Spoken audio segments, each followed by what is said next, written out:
Hello everyone. आज हम हिंदी व्याकरण के अंतर्गत अध्याय 3 पद परिचय में भाग 1 का अध्ययन करेंगे। इससे पहले हम आपको हिंदी व्याकरण में चैप्टर 1 के अंतर्गत रचना के आधार पर वाक्य भेद और अध्याय 2 के अंतर्गत वाच्य परिवर्तन समझा चुके हैं। तो हम अपना न्यू चैप्टर अब शुरू करते हैं। पद परिचय। पद परिचय, सबसे पहले हम पद परिचय को समझते हैं। पद परिचय किसे कहते हैं? पद परिचय को समझने से पहले शब्द और पद का भेद समझना बहुत ज़रूरी है। जैसे कि शब्द, वर्णों के सार्थक मेल को शब्द कहते हैं। जैसे मैंने एक शब्द लिया राम। राम क्या है? ये एक शब्द है। शब्द क्या होता है? शब्द भाषा की स्वतंत्र इकाई होते हैं जिनका अपना कोई ना कोई अर्थ होता है। यानी सार्थक जो शब्द वर्ण समूह होते हैं वो शब्द के अंतर्गत आते हैं। उसके बाद अब हम पद को समझते हैं। जब तक राम अलग है, स्वतंत्र है, तब तक वो किस कैटेगरी में रखा जाएगा? शब्द की कैटेगरी में हम उसको रखेंगे। लेकिन अब पद को समझते हैं। पद किसे कहते हैं? जब कोई शब्द व्याकरण के नियमों के अनुसार प्रयुक्त हो जाता है तब उसे पद कहते हैं। अब जैसे कि हम ले सकते हैं, मैंने राम शब्द लिया। अब राम, उदाहरण यहाँ देखो, उदाहरण में भी दे रखा है राम, पत्र, पढ़ना। यहाँ पर ये अलग अलग शब्द दे रखे हैं, तब ये अभी क्या हैं? शब्द हैं। लेकिन अगर इनका प्रयोग हम व्याकरण के नियमों के अनुसार करेंगे तब वो शब्द ना रहकर पद बन जाएगा। जैसे मैंने राम शब्द का प्रयोग इस वाक्य में करती हूँ, राम पत्र पढ़ता है, तब राम हमारा शब्द ना रहकर पद हो गया, क्योंकि ये व्याकरण के अनुसार, व्याकरण के नियमों में बनकर इसका प्रयोग किया जा रहा है। राम ने पत्र पढ़ा। इन दोनों वाक्यों में अलग अलग ढंग से प्रयुक्त होकर राम, पत्र और पढ़ता जो हैं ये शब्द पद बन गए हैं। यहाँ पर जैसे राम पत्र पढ़ता है तो पत्र भी हमारा पद बन गया, पढ़ता है भी हमारा, पढ़ता है भी पद बन गया। तो क्यों, कैसे बन गया? क्योंकि इसको व्याकरण के नियमों के अनुसार बांधकर हम इसका वाक्य में प्रयोग कर रहे हैं। अगर इन्हीं शब्दों का हम स्वतंत्र प्रयोग करने लगें, अलग से प्रयोग करने लगें, तो ये हमारे क्या रह जाएंगे? शब्द रह जाएंगे। अब पद परिचय क्या होता है? वाक्य में प्रयुक्त पदों का विस्तृत व्याकरणिक परिचय देना ही पद परिचय कहलाता है। पद परिचय की परिभाषा हम देखते हैं। अब जैसे हम अपना परिचय देते हैं, आपसे अगर आपका कोई नाम पूछता है तो आप अपना नाम बताते हैं, जगह, स्थान, सब कुछ बताते हैं। उसी प्रकार से पद का भी परिचय दिया जाता है। तो ठीक उसी प्रकार से एक वाक्य में जितने शब्द होते हैं उनका भी अलग अलग परिचय दिया जाता है। वाक्य में प्रत्येक सार्थक शब्द को पद कहते हैं तथा उन शब्दों के व्याकरणिक परिचय को पद परिचय या पद व्याख्या या पदान्वय कहते हैं। यानी व्याकरणिक परिचय से तात्पर्य है वाक्य में उस पद की स्थिति बताना, उसका लिंग बताना, वचन बताना, कारक बताना तथा अन्य पदों के साथ उसका क्या संबंध है। अब जैसे नीचे आप उदाहरण के माध्यम से देख सकते हैं, राजेश ने रमेश को पुस्तक दी।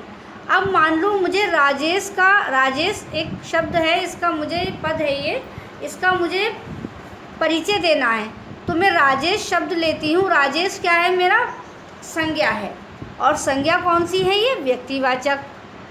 तो संज्ञा है लिखेंगे हम सबसे पहले, फिर व्यक्तिवाचक। राजेश का लिंग क्या है? स्त्रीलिंग या पुल्लिंग में से पुल्लिंग है। राजेश क्या है? एक वचन या बहुवचन में से क्या है? एक वचन है। तो ऐसे ही इसका कर्ता के साथ, कर्ता कारक है। राजेश क्या है? सब्जेक्ट के तौर पर प्रयोग किया गया है, कर्ता कारक है। और द्विकर्मक क्रिया दी के साथ, यानी द्विकर्मक क्रिया है। यानी राजेश ने रमेश को पुस्तक दी, तो किसको दी? रमेश को पुस्तक दी। तो यहाँ पर द्विकर्मक क्रिया के साथ प्रयोग हो रहा है। तो हमें इन चीज़ों का ध्यान बहुत ज़रूरी होता है कि जो हमारा पद है वो संज्ञा है, सर्वनाम है, विशेषण है, क्या है, क्रिया विशेषण है, अव्यय है। तो इन चीज़ों का बहुत ध्यान रखना होता है। स्त्रीलिंग, पुल्लिंग, एक वचन, बहुवचन, ये सारी चीज़ें पद परिचय के अंतर्गत ही आती हैं। अब आगे हम देखते हैं उदाहरण के माध्यम से। और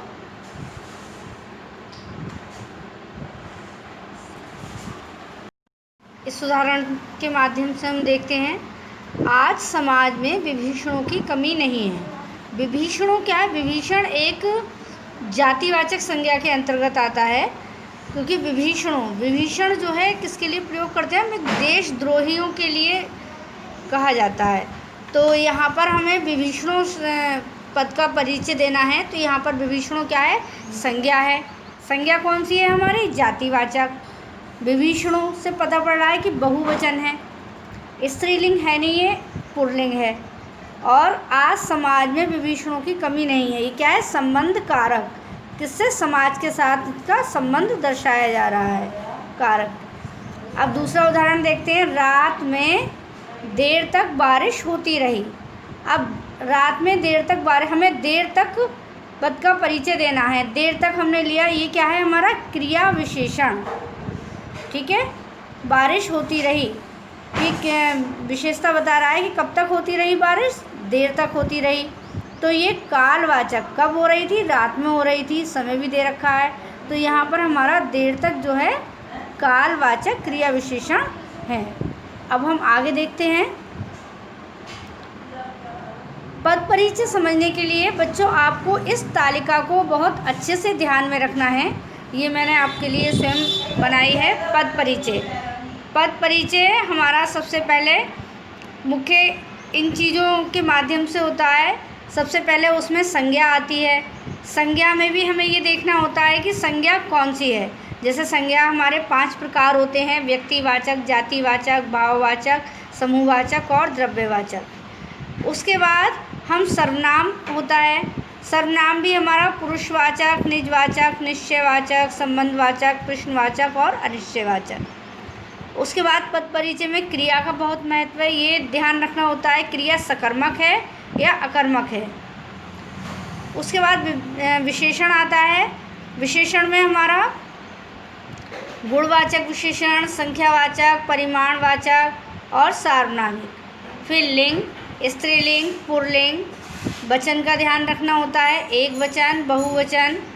कारक, हमारे कारक हमें पता होना चाहिए कि हमारे 8 कारक होते हैं: कर्ता कारक, कर्म कारक, ये हमारा करण कारक, संप्रदान, अपादान, संबंध, अधिकरण, संबोधन आदि।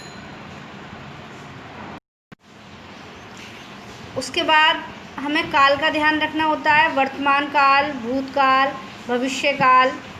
और ऐसे ही पद परिचय में हमारे क्रिया विशेषण, अव्यय वगैरह ये सारी चीज़ें होती हैं।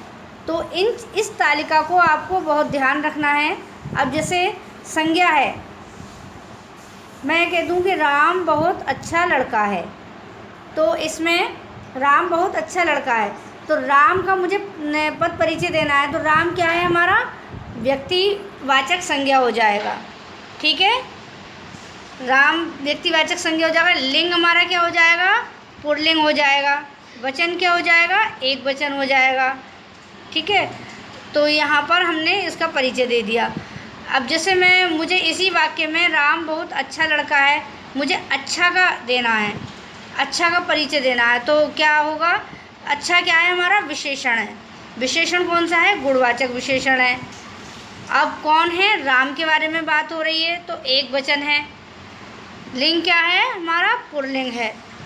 तो इस तरीके से हम इसका पद परिचय देते हैं। अब इसी वाक्य में मान लो मैं लड़का का परिचय देने लगूं, तो लड़का क्या है? हमारा जातिवाचक संज्ञा है, एक वचन है और पुल्लिंग है। तो इन चीज़ों को हमें बहुत ध्यान रखना होता है। हर चीज़ के बारे में आपसे, किसी भी शब्द के बारे में, किसी भी पद का आपसे परिचय पूछा जा सकता है, जो कि बहुत ध्यानपूर्वक आपको देना है। और ये तालिका आपको विशेष रूप से एक तरीके से बिल्कुल अच्छे से इसको स्टडी करना है, अपने ध्यान में रखना है। कि जैसे कल हम जैसे काल के बारे में ले लेते हैं। मैंने कल एक पुस्तक पढ़ी, तो मैंने कल एक पुस्तक पढ़ी, पढ़ी पढ़ी का मुझे देना है, तो क्या है, क्रिया है हमारी, ये सकर्मक क्रिया है, पुस्तक पढ़ी। और काल कौन सा हो रहा है, भूतकाल हो रहा है ये। तो यहाँ पर इन चीज़ों का बहुत ज़्यादा विशेष रूप से हमें ध्यान देना होता है। अब हमें ये देखना है पद कितने प्रकार के होते हैं। मुख्य रूप से तो 5 प्रकार के पद होते हैं: संज्ञा, सर्वनाम, विशेषण, क्रिया तथा अव्यय। ऊपर जो मैंने तालिका दी है आपको, वो तालिका भी आपको बहुत अच्छे से याद करनी है, क्योंकि उसमें भी उन चीज़ों के आधार पर भी पद परिचय सभी पूछा जा सकता है। लेकिन इसको हम 5 चीज़ों में विभक्त करते हैं: संज्ञा में, सर्वनाम में, विशेषण, क्रिया और अव्यय। इन सभी पदों का परिचय देते समय हमें निम्नलिखित बिंदुओं को ध्यान रखना चाहिए। जैसे संज्ञा शब्द का परिचय दे रहे हैं, किसी भी संज्ञा पद के पद परिचय हेतु निम्न 5 बातें ध्यान रखनी होती हैं। जैसे संज्ञा का प्रकार, जैसे अभी ऊपर तालिका में बताया मैंने कि वो व्यक्तिवाचक है, भाववाचक है, या जातिवाचक है, या समूहवाचक है, कौन सी है। उसका लिंग, स्त्रीलिंग है या पुल्लिंग। संज्ञा का हमें वचन पता होना चाहिए कि एक वचन है या बहुवचन है।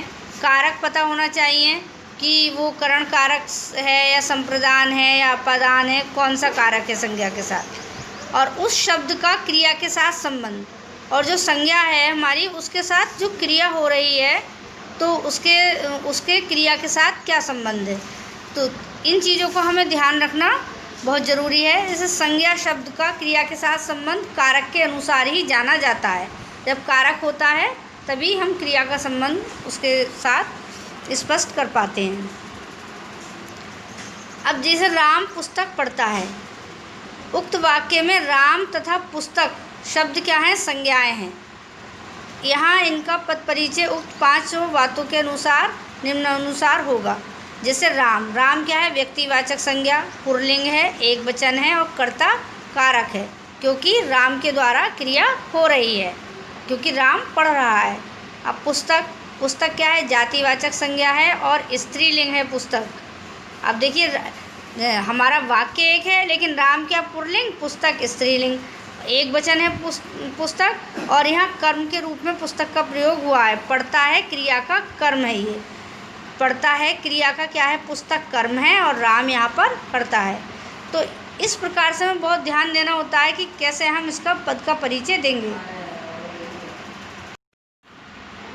अब दूसरा आता है हमारा सर्वनाम शब्द का पद परिचय।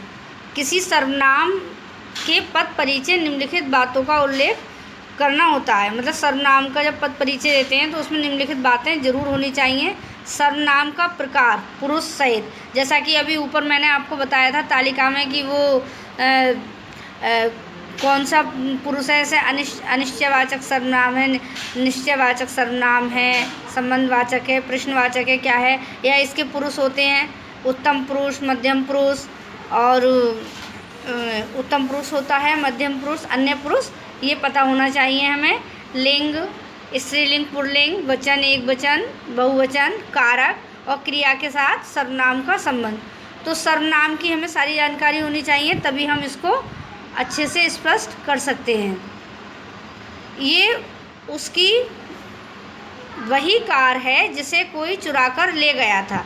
अब आप देखिए इसमें कितने सारे सर्वनाम शब्द आ रहे हैं। ये सर्वनाम है, उसकी सर्वनाम है, जिसे सर्वनाम है, कोई सर्वनाम है। तो अब इन सभी पदों का हमें परिचय देना है। अब हम ये ले लेते हैं। यह क्या है हमारा निश्चयवाचक सर्वनाम है।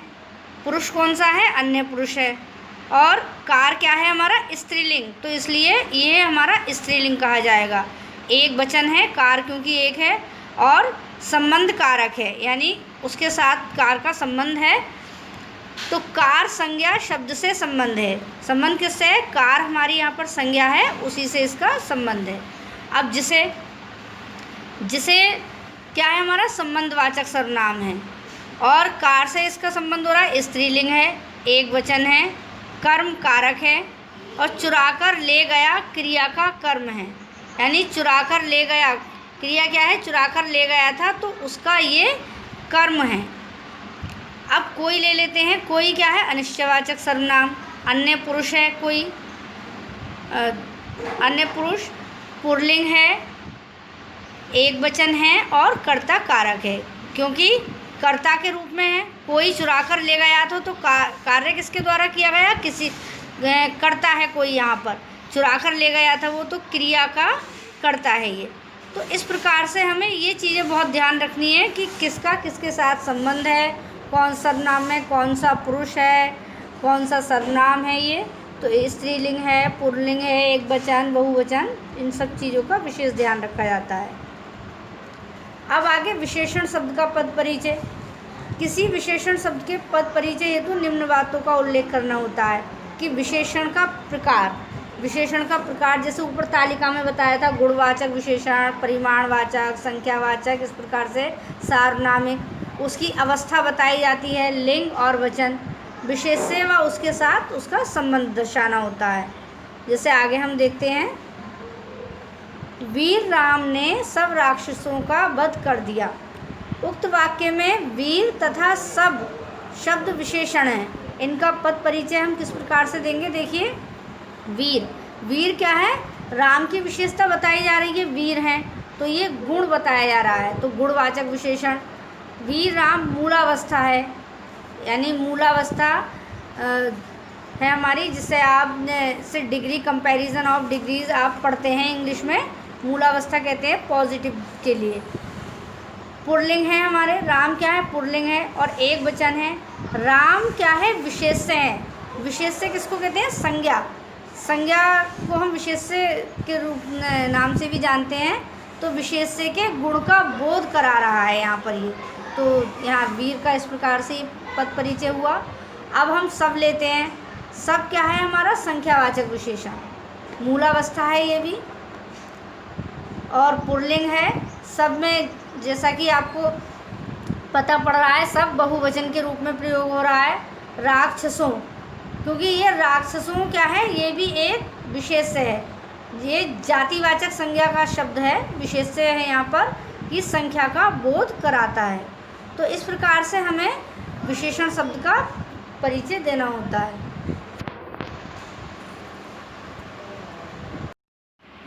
आज भाग 1 के अंतर्गत इतना ही समझाएंगे और इसके भाग 2 में आगे की व्याख्या पूरी करी जाएगी और अभ्यास कार्य भी उसी में आपको दिया जाएगा। तब तक के लिए धन्यवाद।